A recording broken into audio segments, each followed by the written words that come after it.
नमस्कार, मी भाग्यश्री विस्पुते, जिल्हाधिकारी धुळे।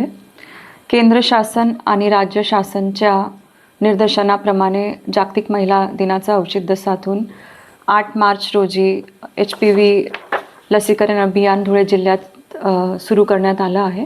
महिलांमध्ये सगळ्यात जास्त जे आढळतात ते आहे ब्रेस्ट कॅन्सर, दॅट इज स्तनांचा कॅन्सर, आणि दुसरा आहे गर्भाशय मुखाचा, that is a cervical cancer. जर 1 लाख महिलांपैकी ह्या केसेस जर आपण सर्वे केल्या तर 11 महिला ज्या आहेत, 11 ते 12 महिला, त्यांना हे होण्याचे चान्सेस असतात आणि 12 महिलांपैकी 5 महिला ज्या आहेत त्या या कर्करोगाला बळी पडतात।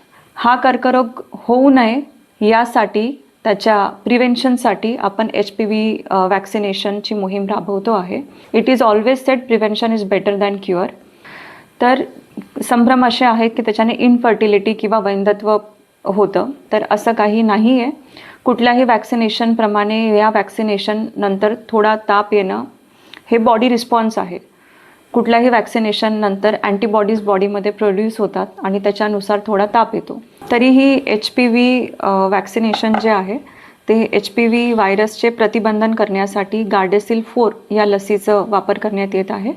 आपले जे ग्रामीण रुग्णालय आहेत, प्राथमिक आरोग्य केंद्र आहेत, उपजिल्हा रुग्णालयात, जिल्हा रुग्णालयात उपलब्ध आहे आणि याआधीसुद्धा पूर्ण जगभरात गार्डेसिल 4चा उपयोग होत आहे। भारत हा 161वा देश आहे जो याचा उपयोग करतो आहे आणि आपल्या देशात सुद्धा 30 ते 40 लाख मुलींनी याचा ऑलरेडी लाभ घेतलेला आहे।